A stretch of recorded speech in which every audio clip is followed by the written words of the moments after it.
Hey guys, Xaryu here, and today I'm going to be going over some Sub-Rogue gameplay, some Shadow Priest gameplay, some Arcane Mage gameplay, and some Frost Mage gameplay for specs that I've been definitely enjoying recently. And what I want you guys to do is comment below and let me know your favorites so I know what you guys want to see. So let's jump into it.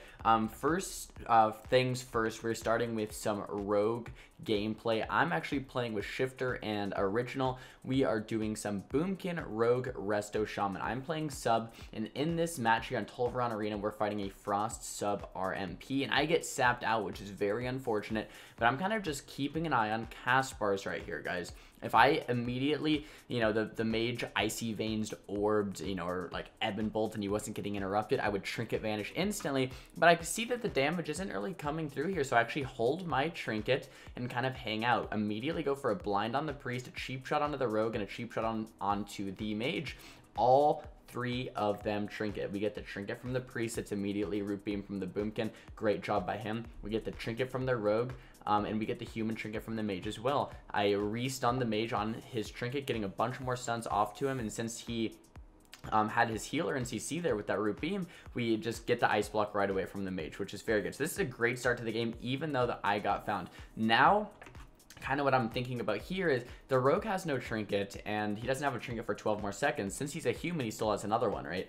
But he has no Trinket for 12 seconds, which kind of means we can go for a setup Kidney Bomb onto him and maybe get the kill onto him. That's what I do. We get the barrier around him, which means he's probably not going to die. We get the pain suppression and the barrier, actually, which means he is going to survive, but we're getting a lot of those cooldowns. Now, the Mage pops Icy Veins, the Mage pops Ebon Bolt, and this is definitely scary time for us. The Boomkin gets cheap shot bombed, but the Shaman makes it in, throws that link out, and we're doing pressure back onto the Mage now. So we need to get some type of CC onto the Priest and continue damage onto the Mage. At least that's the goal. I'm sitting this route a little unfortunate. By the way, guys, I haven't played Roastmaster in quite some time, many months actually. So this is kind of my first session back in a very, very long time. Probably like 3 months of not playing my Rogue. But here we are playing, and I say not playing my Rogue in 3v3. I have done some 2v2 arenas, but mainly haven't really been focused on 3v3. Getting a ton of stuns. We get a Root Beam onto the Priest, and the Mage gets very low, and he is forced into his second Ice Block. I throw at the Rogue right there just to keep him in combat for a little bit longer. We get the full Hex onto the Priest after that full Root Beam, and the Mage does go down. So that's kind of the setups, guys. We're getting cross CC, we're getting CC onto the healer, we're getting a lot of damage onto the Mage, and we're getting defensive cooldowns. Once they're out of defensive cooldowns, we do get the kill with enough CC. Alright, guys, and here is some Xaryu's Shadow Priest gameplay. And once again, guys, I haven't played my Shadow Priest in a few months. So yesterday was kind of a day where I just got to play a bunch of my alts, have a lot of fun. And here we're playing with Metaphors and Venema, two extremely talented players. And we are playing Shadow Priest, Destruction Warlock. Yes, you heard that right, Destruction Warlock and a Resto Shaman. And here we're kind of just trying to spread as much spread pressure as we can, going for setups with Mind Bomb, going for setups with Silence, and getting those fears for control when we can, getting the coils for control when we can, and kind of just rotting the enemy team down. So what you'll notice here in this game is it's very scary, but once we kind of get to a tipping point, the enemy team can't really recover, and then we just win. And you'll see what I mean here in about a minute or two once this team, really starts feeling the pressure of the Shadow Priest and Destruction Warlock kind of continuing that damage. Right here in the opener, we had to use Dispersion. It's pretty scary. I do have Trinket Swap available. We still have Spirit Link available if we need, but my Warlock uses this wall cooldown as well. We go for that Mind Bomb Silence, that Mind Bomb hitting a couple of them, and I'm really just trying to spread as many Vampiric touches as possible for two reasons. One, I really want to keep that damage and that Insanity generation alive, but I also like the healing from Vampiric Touch because that healing is what keeps me alive during the goes. Now, I was going for a Mass Dispel there onto my Shaman's Trap. Doesn't look like I quite get it. My Warlock's getting very low as well. Looks like he might have to Hellstone or some type of defensive cooldown might have to be used. We're kind of crossing the map here, and this is very scary. Once again, my Warlock's getting low. That half fear now coming out onto Metaphors. I'm getting low as well. I do have Hellstone available if I need. I'm not sure if we're going to throw out the link or what's going to happen here. Looks like we do get topped up for now, but look at the spread pressure now. The full silence goes on the Priest. This Priest does Trinket it. the whole enemy team is under half HP, and this is where they're really going to start to crumble, guys. We've kind of used our defensive cooldowns to stay alive. I have Disperse back available, but now look at them, guys. The Priest is dying. He paint subs himself. The Hunter's low. The Feral's low. There's no way they could recover from this much pressure. The Hunter does die first, shortly after the Feral, and now the Priest is going down as well. So we pretty much just triple killed this team. Very scary at the start. Like, we might have to throw out a Trinket Swap, like we did in that game, or throw out those just early Dispersions, early Spearlings. But once we recover, get the pressure on our side, it's very hard for the enemy team to catch back up. And here I'm playing a game of Arcane Mage, actually playing with my friend Chanimal. He plays an Assassination Rogue as well. He normally mains a Warlock though, and Gex. Here we are playing Assassination Arcane Disc Priest, one of my favorite compositions recently, and I guess you guys will see why here in a second. But normally when you play RMP, it's going to be very setup based, but in this game, well, we had a nice big setup here on the Shaman in the opener while I'm saying that, but in this game it's a lot of spread pressure. Look at the enemy team, guys. The Shadow Priest, Destruction Warlock, Resto Shaman, the same team that I was just playing, and I just told you guys, you know, how much spread pressure they can get. But look at us just completely rotting them down. They were all under half HP. The Shaman had to pop, I think that was a sentence there, to top his team back off. His team is finally back to full. But what I'm gonna do, notice my positioning, guys. I'm playing back next to my Priest. I'm not pushing in too much, and I'm kind of just poking whatever my Rogue wants to poke, and my Rogue is just throwing bleeds and throwing poisons onto anything that he can really hit. And then every time he has a kidney shot available, that's when we're going to push in and do a lot of damage. I'm running in now with Arcane Explosions, Arcane Barrages, trying to get that spread pressure going. But once I get, you know, scared, or once I feel like I've overstayed my welcome, I retreat back to the pillar, and I kind of just hang out, throw out some, you know, Arcane Blast, Arcane Missiles that I've built up when I pushed in. And then look at this, the Priest gets kidney shot, so much damage on him. Guess what I'm not doing? I'm not like pushing in, overextending, going for a sheep, getting locked and dying, because that is not the game plan. If I wanted to do that, I'd be playing Frost, and I'd be playing with a sub-rogue, right? We'd have a lot more control, we'd have a lot more controlled burst, and we'd be going with setups like that, where we'd go for double, triple stuns, going for a full sheep, and then winning off of that. And I'm going to show you guys the gameplay of that next, right after this. But just to continue in this game a little bit, Priest gets very low, does swap onto his Warlock.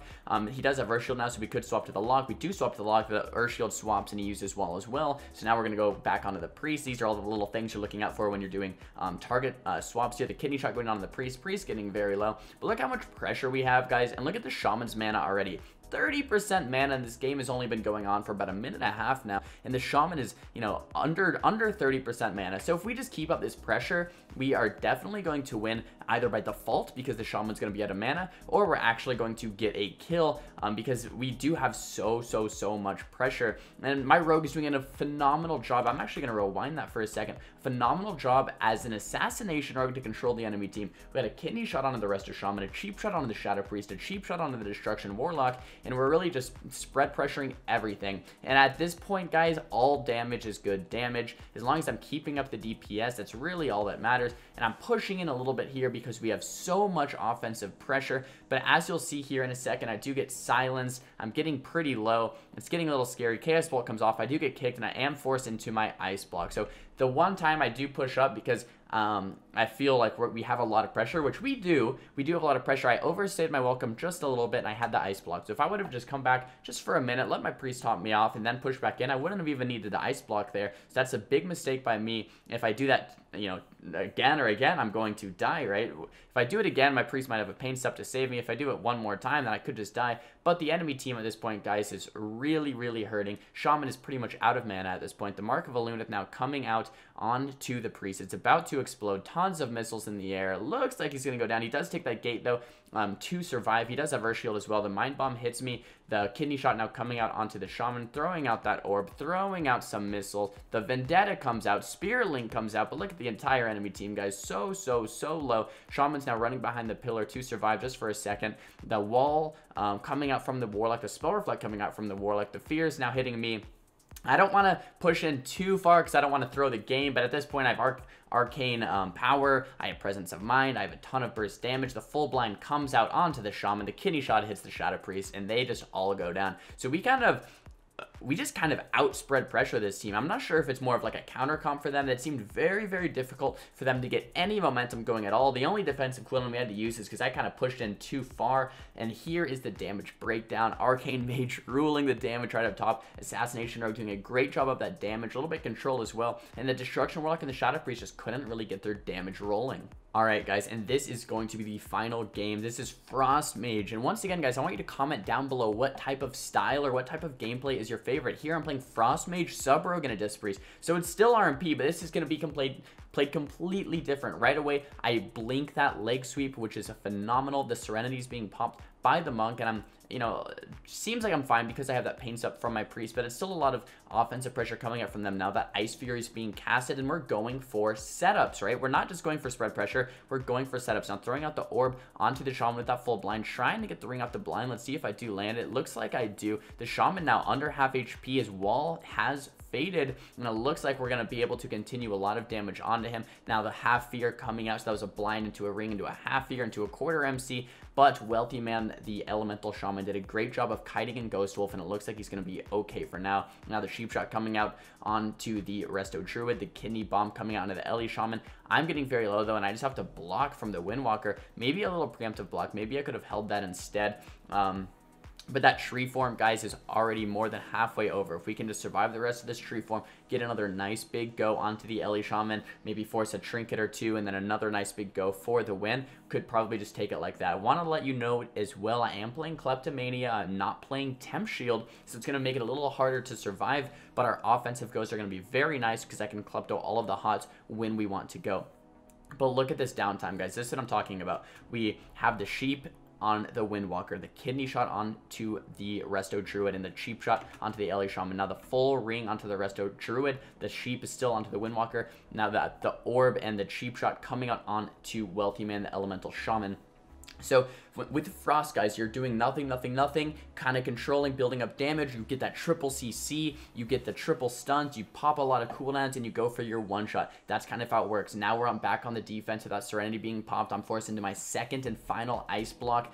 But look, guys, from that last go, we got Resto Druid's Trinket and Ellie Shaman's Trinket. So now we can kind of just set up in one more good go. Maybe he pre-walled. So during this go, we have no follow for that Kidney Shot and Elemental Shaman pre-walled. So we're going to have to actually live one more go. And I realized that. So I'm sheeping the Windwalker. I'm sheeping the Shaman, kind of waiting for this next big go. Once we get CC onto the Resto Druid, we can, you know, pop a stun onto the Ellie Shaman and get a final kill. I have Orb up in about 5 seconds. So basically what we want to do here is get some type of CC onto the Monk, some type of CC onto the Druid, pop an Orb onto the Ellie Shaman. So we get, here it is, guys. So we get the full blind onto the Resto Druid, the full Kidney onto the Shaman, throw out the Orb, the Comet on the Ice Nova, we get the Fear onto the Windwalker, which is just absolutely beautiful. We're getting the Ring of Frost after the blind, which once again works out for us. Get a couple more Ice Lances, and it looks like Wealthy Man is going to go down. So there's that, guys. Frost Mage, very different from the other specs I've played, but I want you guys to let me know which spec was your favorite. Guys, I hope you enjoyed this video. Make sure to leave a like if you did. If you did not like the video, make sure to give it a dislike so I know you don't like the video. But definitely let me know in the comments whether you liked Sub Rogue, whether you like Shadow Priest, Arcane Mage, Frost Mage. What type of playstyle is your favorite, and what type of playstyle are you guys going to try in your own gameplay? Guys, don't forget to subscribe, and I'll see you guys next time. Peace!